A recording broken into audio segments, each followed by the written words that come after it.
pass me the thesaurus? You ladies, may want to avert your eyes. This is not a pretty sight.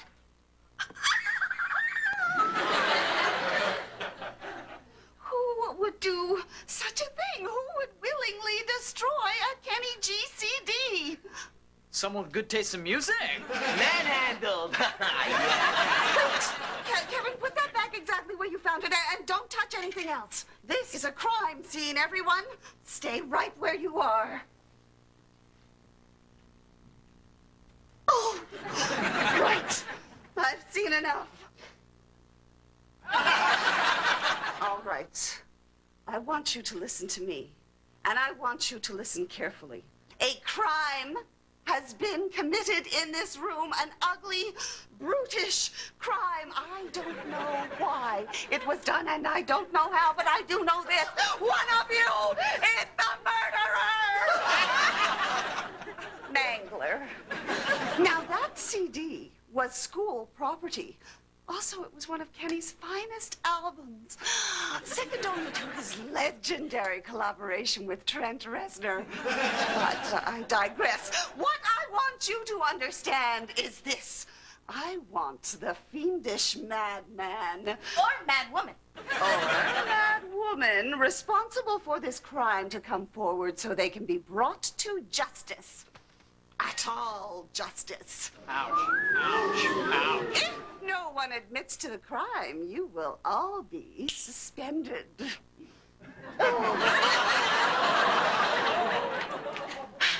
right, who did this? Well, I think we know who did this. Shut up, a lot of you. Now look here, everybody. One of you punks did this, and I'm not taking the rap for it, see? Now I'm gonna get to the bottom of this if it's the last thing I do. So as of now, I'm in charge of the investigation. You got me? You? Why you? Because I'm the only one who wasn't here yesterday, which means I'm the only one with an airtight alibi. But the rest of you were here yesterday, which means any one of you could have done this. Question is, which one of you did?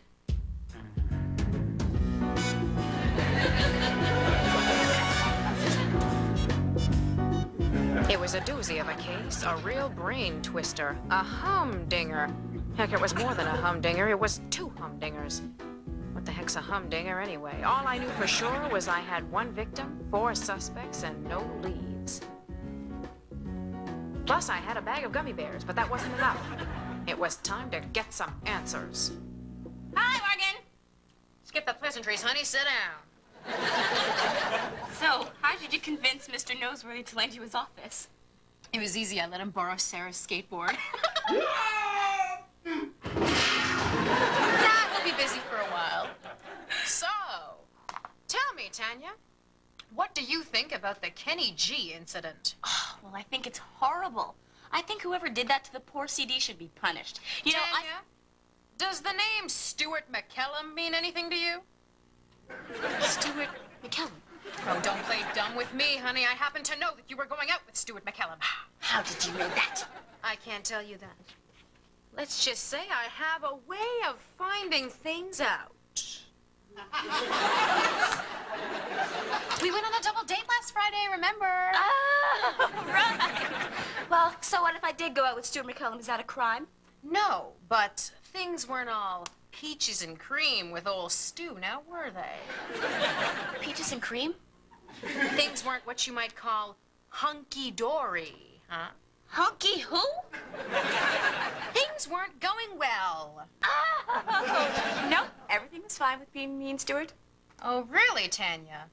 That's not the way I remember it. I don't know what you're talking about. I think you know exactly what I'm talking about, Missy. I'm talking about how you were crazy about Stuart McKellum, about how you couldn't think about anybody else. But then one day it all went wrong.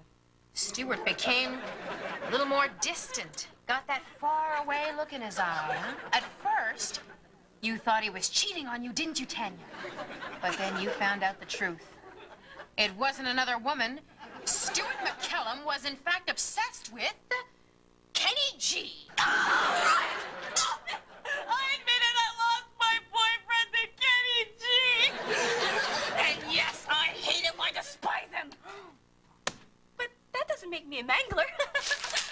I didn't do it. I swear I didn't do it. I may have wanted to do it, but I didn't do it. You gotta believe me. Ah, spare me the theatrics, kid. Now, I want you to tell me everything that you did yesterday afternoon, and you'd better not leave out a thing. Yes, I understand. I'll tell you everything. I just finished the show.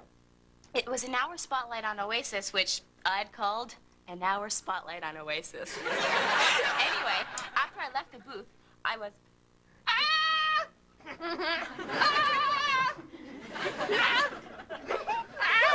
No, Kevin, you can't have my pen. Oh, I want it!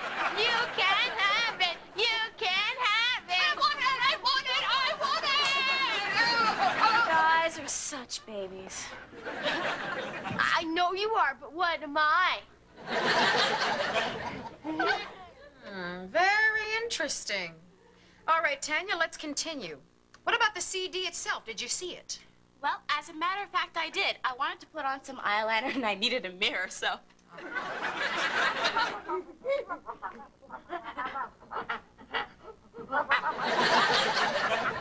I see. And that's the only time you saw the CD? Yes, I swear I put it back on the desk, and I never saw it again until Miss Atall found it this morning. All right, you're free to go. But don't leave the school. You won't? All right, one more thing, Tanya. That eyeliner, what color was it? Black. Why? Can I borrow it?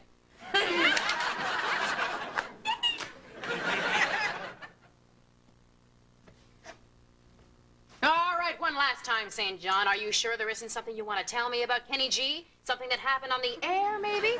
Last Friday, maybe? At exactly 4:10 p.m.? You... All right, already, I'll tell you. I was hosting the Friday edition of the Mutated Mental Metal Hour with Ethan St. John, and I can't bear to tell you, it was too horrible. You accidentally played a tune from the Kenny G CD. Yes, I did. How was I supposed to know that Kenny G CD had been accidentally placed in a Megadeth case? So instead of the tortured sounds of Megadeth, you played the soothing tones of Kenny G. Oh, you must have been embarrassed. Are you kidding? I felt like a total dork. You know how long I've been building a reputation as a metalhead? I was actually making some progress, too. You know the cute chick, Lucy Marpoli? Yeah, I think she was buying it. Anyway, it's all been erased now, thanks to Kenny G. Not that I would destroy his CD or anything. All right, Ethan. Why don't you give me your account of what happened yesterday? Did you actually see the CD? Yeah, I saw it, sure. I remember it perfectly. Kevin was bugging me. Gimme! Kevin, I'm afraid I can't give you the pen at this moment, as I am using it. I don't care. I want the pen now. Give me the pen! You guys are such babies. I'm sorry, perhaps I misunderstood you. Did you say babies? Or babes? Kevin, as I was saying, you'll have to be more patient, because I'm currently using the pen. Do you understand? Yes, Ethan, you're always right, I'm sorry. That's better. Wait! Use a coaster, you uncivilized oaf! Ow. And that was the last you saw of it. Yep. All right, you're free to go. For now.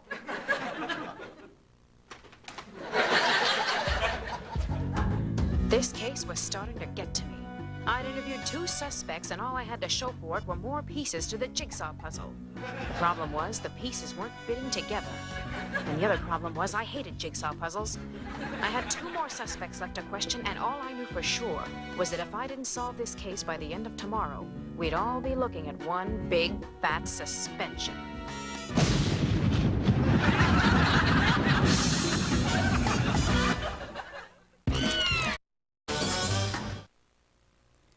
All right, that was the Happy Dancing Flowers with their new song, Kill Everybody. Well, it's 12:27 here on Radioactive, and you know what that means? It means that in 3 minutes it'll be 12:30. Also, it means it's time for the news. Well, it's day 2 in the investigation of the Kenny G incident, and so far the guilty party has not been found. Asked if she was any closer to solving the crime, investigator Morgan Lee had this to say. No. We'll keep you posted as the details unfold.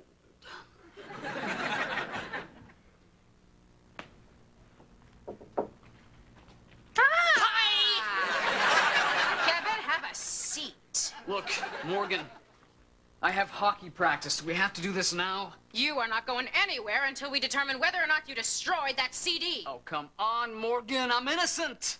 Oh, really? We'll see about that, punk. Why are you shining that stupid light in my face? I don't know. I saw it in a movie once. Ah, jeez, Morgan. Why would I destroy a Kenny G CD? Why? Huh. Kevin, I want you to hear something. This is from a show you did exactly 3 months and 2 days ago. And you're listening to Radioactive. I'm Kevin Calvin. What a voice. What a pro. And today is We Hate Kenny G Day, so we're asking people to phone in and tell us how they would torture Kenny G if they had the chance. My fate so far, tie him up, dip him in carrot juice, and lock him in a room with a bunch of really hungry rabbits. Death by nibbling. Ouch. Okay, now.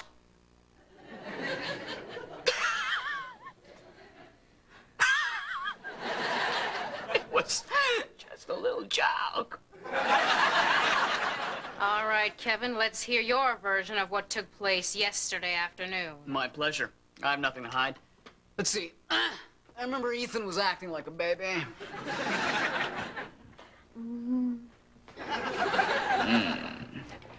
Ethan, I would appreciate it if you gave me my pad. Goo gaga! You are such a baby, Ethan.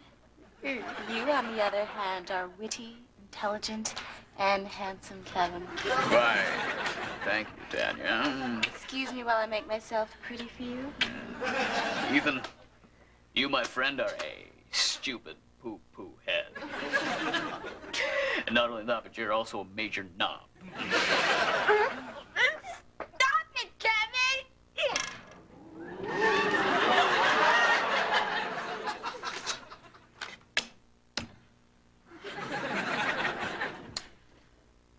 Really? So that's exactly what happened? Yep. All right, get out of here. All right, babe. Oh, and, listen. If you need me, just whistle. You know how to whistle, don't you? You just put your lips together and blow into one of these things.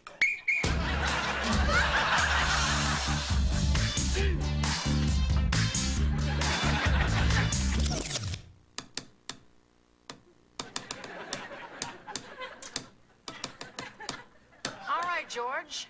Let's not beat around the bush. Did you or did you not write this pamphlet? Oh, yeah. That's my anti-Kenny G manifesto. Cool, huh? Yes. Cool. Now, George, if I understand this thing correctly, you are claiming that Kenny G is the mastermind behind an international conspiracy to reduce everyone's last name to a single initial. Yeah. But I wrote that a long time ago. I mean, I don't seriously believe that anymore. Ah. I'm actually pretty sure it's Mel C who's in charge. Right. Listen, George, why don't you just give me your account of what happened yesterday afternoon? Yeah, sure. I was eating cookies and reading Superman in the anteroom. Lex Luthor had this plan that involved hiding kryptonite in these...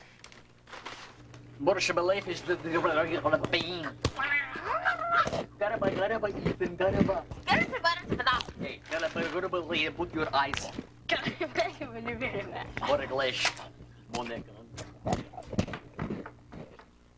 Whoa. Sure.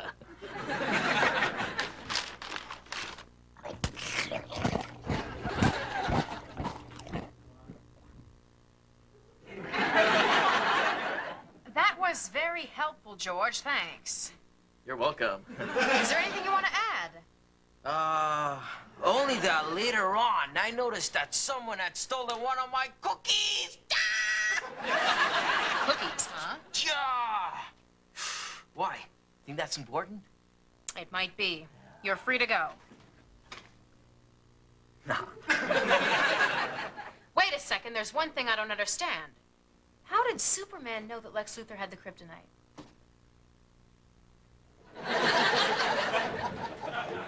This just in. All of the Kenny G suspects have been questioned, and all that remains is for the guilty party to be brought forward. Who will it be? Will it be crazy Kevin Calvin, the murderous maniac and widely known Kenny G hater? Or will it be terrible Tanya, reputed to have a violent temper and a long-standing hatred against men with curly hair? Or could it be psychotic George Goodwin, capable of any number of twisted and bizarre acts and rumored to have once bitten the head off a Sailor Moon doll? Or could it be well-mannered, honest, and all-around good person Ethan St. John? Stay tuned for further details.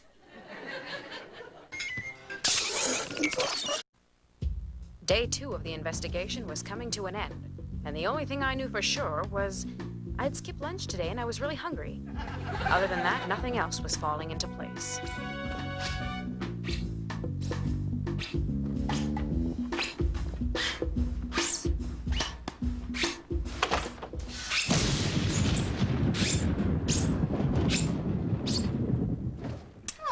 Morgan, have you seen Mr. Noseworthy? I've come to tell him that you're all suspended. Not so fast, Miss Atoll. I think I just solved this crime. Oh? Good. Well, let's gather everyone together and get to the bottom of this, shall we?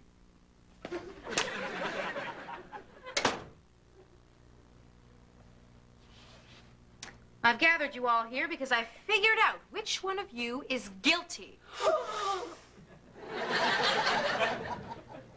Okay, I admit it, I did it. I mangled the Kenny G CD. George, you did it. Hold on. George, you didn't do it. I know, but the tension was killing me. All right, where was I? First of all, you all had a reason to want to hurt the CD. That much I knew. But I needed something that would connect the criminal to the crime. Now, the CD, as you all saw, was covered in dark streaks. So that made me think of Tanya. She admitted to applying eyeliner that afternoon. Could she maybe have gotten eyeliner on her hands? But then there was Ethan. Ethan had been using a black marker.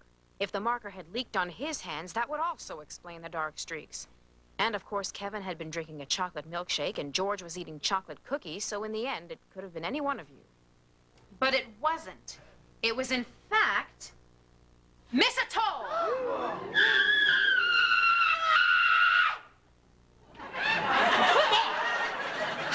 Morgan, how dare you accuse me? I'm sorry, Miss Atoll, but I'm afraid you are guilty. That's preposterous. How, pray tell, do you come to this conclusion? Well, I'll tell you.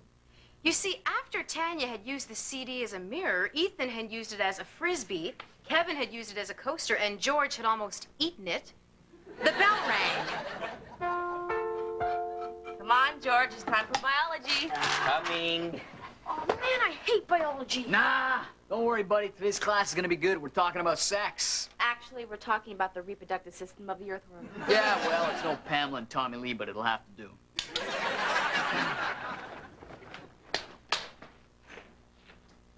Now, where did I put those test papers? Ah, here they are.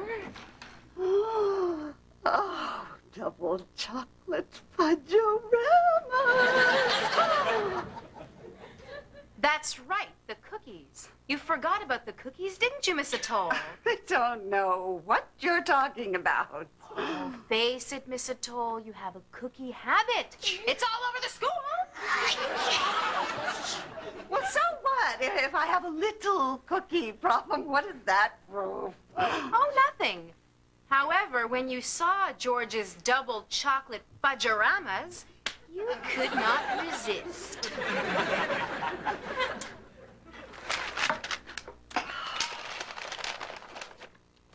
hello there, stranger.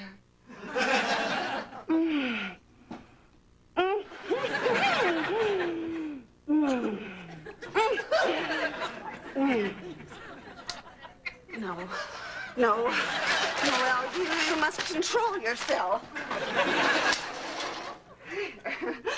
Oh, perhaps just one more.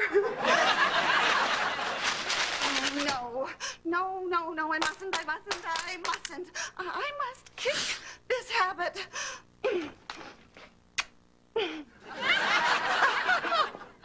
Oh, come now, Morganette is the most absurd thing I have ever heard. Is it, Miss Atoll? Is it really?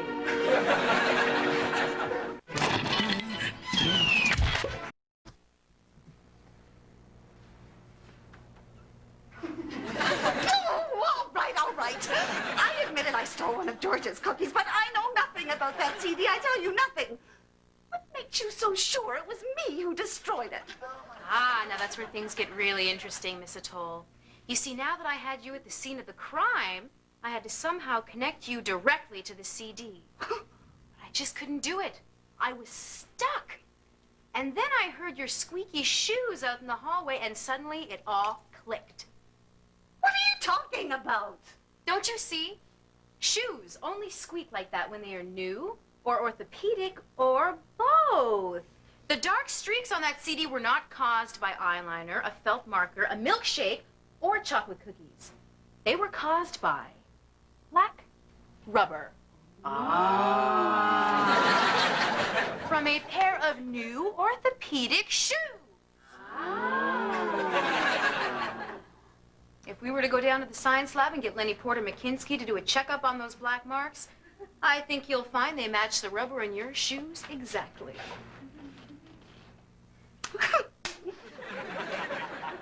Excellent work, Morgan. Bye.